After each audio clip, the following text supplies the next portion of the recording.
여러분, 이번 시간에는 예상 문제 풀이를 해보도록 하겠습니다.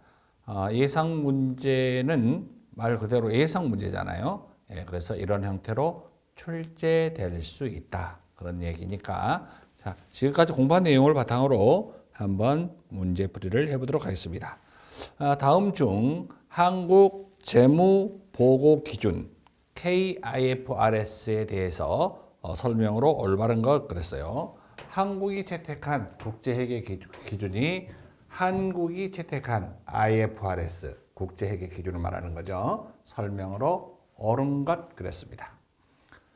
자, 여러분 여기서는 가장 중요한 건 KIFRS는 국제회계 기준으로 우리나라 실정에 맞게 제정되었다. 바로 이게 답이죠. 1번의 답은 2번.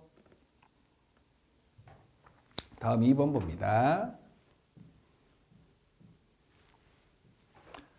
다음 중 회사 경영과 관련된 내부 의사 결정 프로세스에 유용한 정보를 제공하는 데 주로 관심을 갖는 회계 유형은 여러분, 이것은 재무회계는 외부죠, 외부. 그래서 이것은 관리회계. 관리회계는 내부 사용자, 그러니까 관리자라고 생각하면 돼요. 내부. 이렇게 보시면 되겠습니다. 이것은 원가 계산이고 제품 원가 계산. 그 다음에 이것은 세금 문제. 그렇죠. 세금 문제. 그래서 답은 2번이 가장 적절하다. 다음은 3번 가볼까요? 3번. 다음 중 재무상태표의 구성 요소로서 옳지 않는 것 그랬는데요. 재무상태표의 구성 요소는 자산, 대변에는 부채, 자본으로 구성되어 있잖아요. 자, 자산 맞고요. 부채 맞고요. 지분이라고 하는 것은 자본이라고 보시면 돼요. 지분, 자본, 자기 자본 같은 얘기입니다. 그래서 다 재무상태표의 구성 요소로 맞고요. 매출 원가는 이건 손익계산서에 해당되는 거죠. 그래서 3번의 답은 3번이라고 하시면 되겠습니다. 3번의 3번 답은 이제 4번 보도록 합니다. 4번.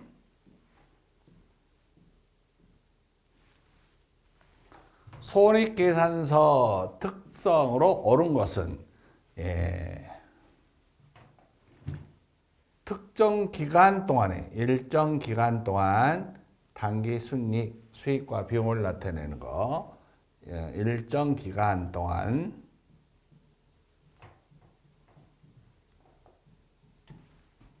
경영 성과, 장사를 잘했나 못했나 하는 성적표. 그래서 4번의 답은 2번이 되겠습니다. 다음 5번. 5번 문제 보시면 현금 흐름표에서 여러분 현금 흐름표에서 로열티라든지 수수료 줬다든지 중개 수수료 이렇게 해서 현금이 들어온 거 기록하는 부분으로 옳은 것은 여러분 이런 것은 주된 회사의 회사의 주요 사업의 활동의 일부분이다. 그래서 영업활동과 관련된다. 영업활동. 자, 영업활동 우리가 이제 그 재무상태표를 보면 자산이 있고요. 자산 중에서도 유동자산이 있고요. 비유동자산이 있어요. 비유동. 그다음에 부채가 있고요. 자본이 있어요. 대부분 여기에 유동자산이 영업활동이라고 보시면 돼요. 영업활동.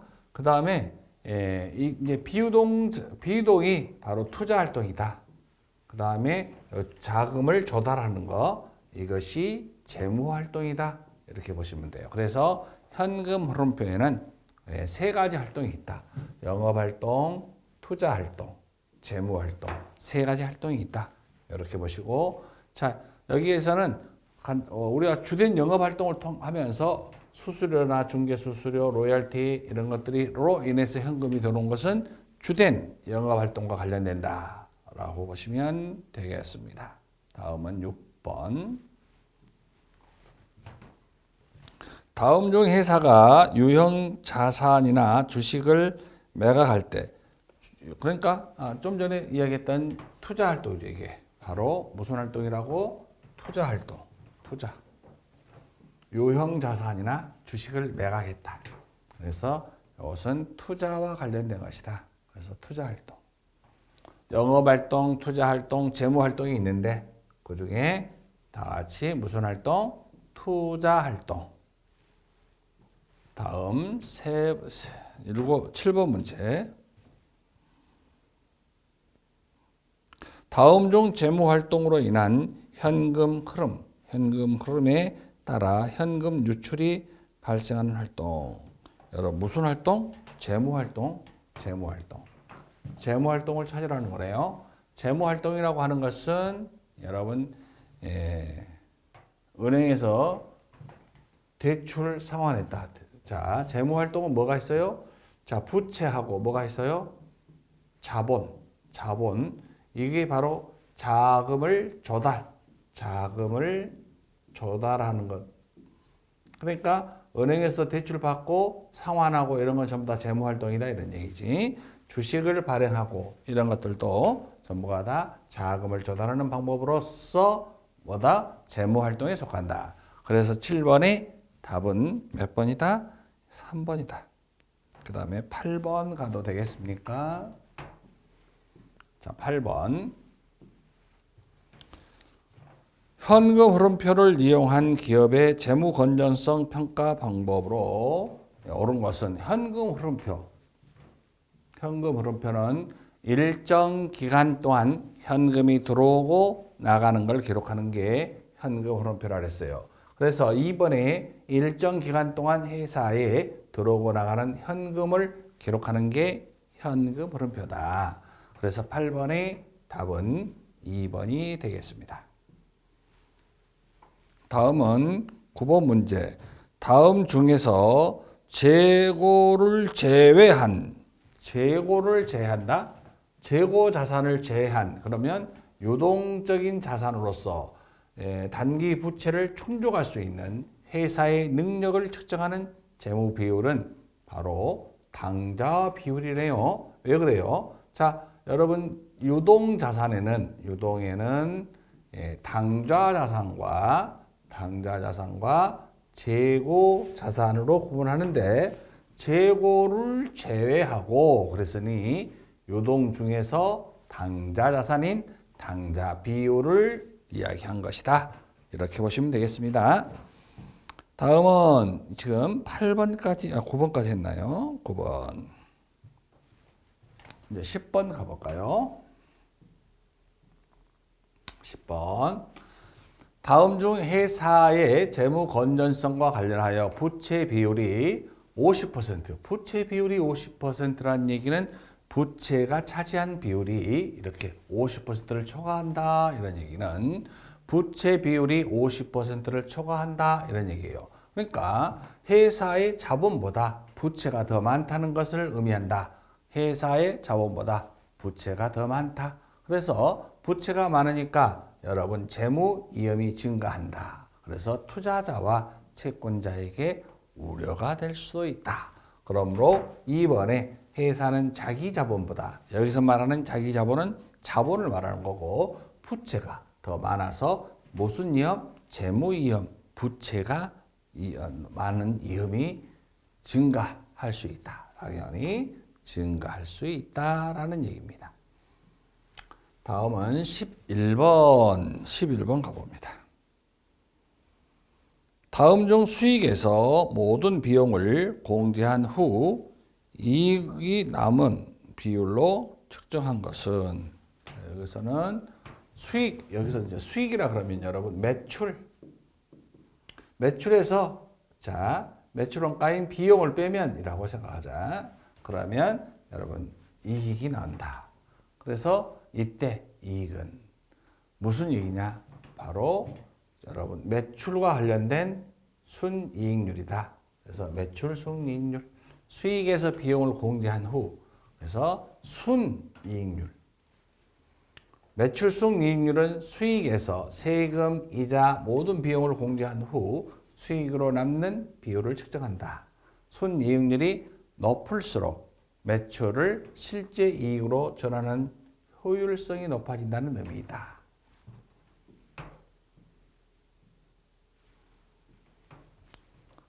다음은 12번. 자, 총자산 수익률.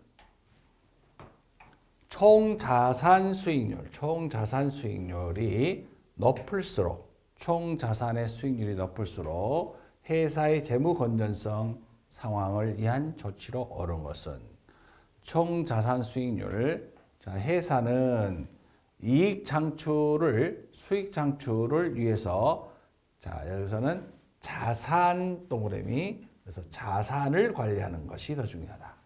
그래서 총자산 수익률이라고 하는 것은 회사의 이익을 창출하기 위해서 자산을 관리하는 것이 효과적이다. 그게 바로 총자산 수익률이다. 총자산 수익률이라고 하는 것은 높을수록 회사의 수익 창출을 위해서 자산을 더 효율적으로 관리한다는 의미다. 이는 총자산을 기준으로 회사의 전반적인 수익성을 측정하는 것이다. 무엇을 기준으로? 총자산을 기준으로. 그러므로 자산을 관리하는 것이 효과적이다. 총자산 수익률은 자산을 관리하는 것이 더 효과적이다. 이렇게 보시면 12번의 문제는 답은 2번이다. 이렇게 됐습니다. 다음 13번 가볼게요.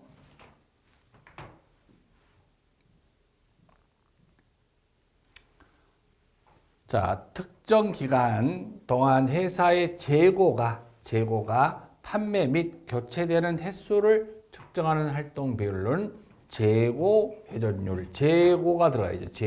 재고 자산 회전율.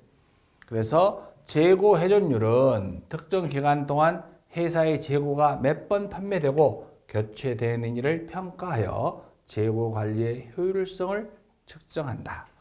재고 회전율이 높을수록 효율적인 재고 관리를 하고 있다는 것을 의미한다. 그랬어요.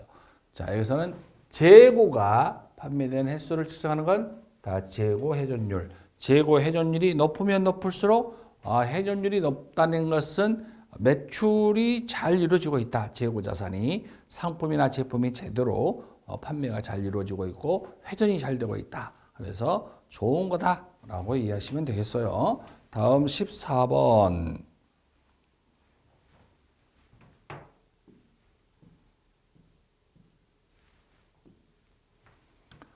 다음 중 높은 매출 채권 회전율이 기업의 재무 관리에 대해 의미하는 바로 옳은 것은 그랬어요. 매출 채권 회전율. 그러면 여러분 매출 채권 회전율, 그러면 매출 채권을 있는 걸 찾아야지. 매출 채권이 없잖아. 여기 있네. 답은 3번이지. 매출 채권 회수가 빨라진다는 얘기다. 매출 채권 회수, 매출 채권이라 그러면 예상 매출금과 받음을 말하는 건데, 매출 채권이 높을수록 기업의 예상 매출을 통한 수익 회수가 효율적이라는 것을 의미한다. 이 효율적인 추심 절차와 효과적인 신용 정책을 제시하여 매출 채권 추심 속도를 더욱 빠르게 할 수 있다. 그래서 매출 채권 회수가 빨라진다 라는 의미다. 매출 채권 회전율이라고 하는 것은. 다음은 15번 문제를 가볼까요?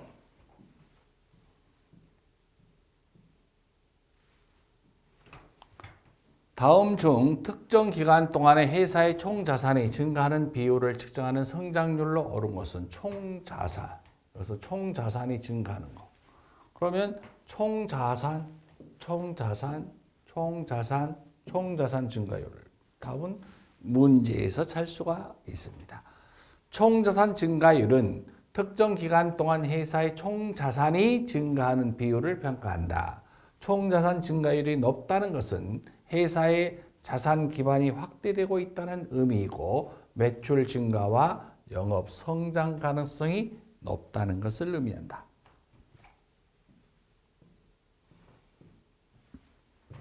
다음 16번. 다음 중 높은 생산성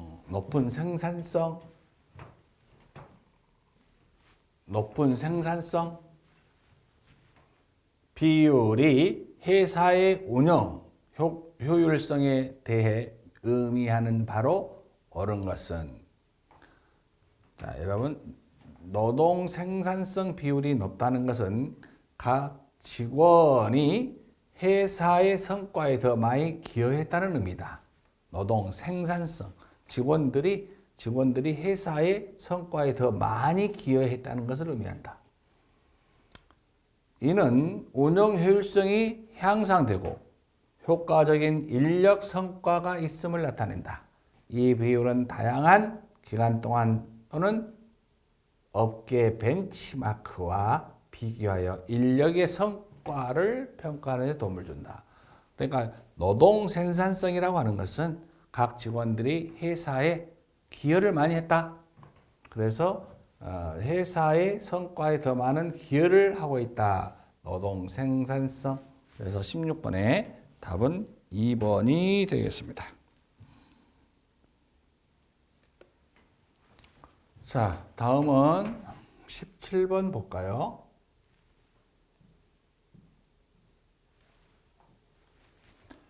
자, 회사의 이익 중 발행 보통 주식수, 보통 주죠. 각 주에 할당된 부분을 할 때 시장 가치 비율로 옳은 것은 주당 순이익률, 보통주. 그러니까 이 회사의 이익 중에서 발행 보통주, 그러니까 이익 주당 한 주당 얼마 이익이 나는가? EPS. 이게 바로 주당 순이익이죠. 주당 순이익은 회사의 이익 중에서 보통주 한 주당 할당된 부분을 측정한다. 이게 바로 주당 순이익을 EPS 값이 높을수록 주당 기준으로 주주가 얻을 수 있는 수익성이 더 높다는 것을 의미한다. 이는 투자자들에게 긍정적으로 보일 수밖에 없다. 주당 순이익은 무엇을 하는 것이다?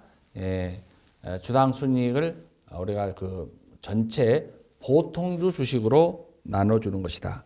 주당 순이익은 EPS라 그래서 우리가 기업이 발행한 주식을 한 주당 벌어들이는 순이익을 나타내는 지표다. 한 주당 벌어들이는 순이익.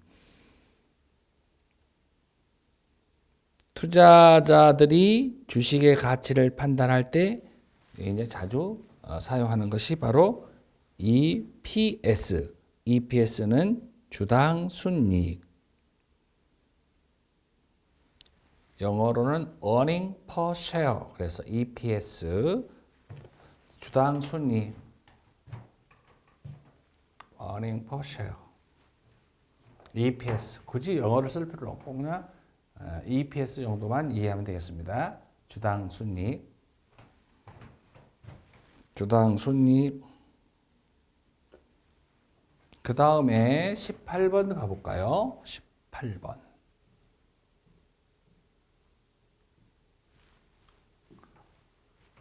다음 중 1보다 큰 가격, 장부 1보다 큰 여기까지 딱 1보다 큰이 중요해요. 가격 나누기 장부가액. 장부가액분의 가격이죠. 그래서 회사의 시장가치 평가에 대해 나타내는 바로 올바른 것은 1보다 큰, 여기서 1보다 큰 가격 나누기 장부가액. 그러면 여러분 시장이 해당 회사를 장부가액보다 시장이 해당 회사를 장부가치보다 더 높게 평가한다는 것이다. 1보다 크다면 이러한 높은 가치 평가는 종종 미래 성장에 대한 기대나 재무 상태표에 반영되지 않는 무형자산이 존재로 인해서 눈에 보이지 않는 걸로 인해서 표시될 수도 있다. 장부가액 비율, 그러니까 가격 나누기 장부가액 비율은 우리가 그 주가가 주당 순자산 가치에 비해 얼마나 높은지를 나타내는 비율이다. 주가가 어디에 순자산 가치에 비해 얼마나 높은지 나타내는 비율을 말한다. 이 비율은 주가가 회사의 장부 가치에 비해 고평가되었는지 또는 저평가되었는지를 평가하는 데 사용된다. 그것이 뭐다? 바로 지금 여기서 우리가 말하는 가격 나누기 장부가액 비율이다. 가격 나누기 장부가액 비율. 그래서 여러분 이것은 이제 1보다 크다는 의미는 시장이 해당 회사를 장부가액보다 더 높게 평가한다는 것이다. 장부가액보다도 더 높게 평가한다. 1보다 크다면. 그러면은 자, 회사에서 향후 성장에 대한 기대로 장부가액보다 회사의 가치를 더 높게 평가하고 있다. 좀 어려운 내용일 수 있는데 이렇게 1보다 크다는 의미는 자, 회사의 가치를 더 높게 평가하고 있다. 회사의 장부가액보다 더 높게 평가하고 있다라고 이해하시면 될 것 같습니다. 다음은 19번 문제를 가볼까요?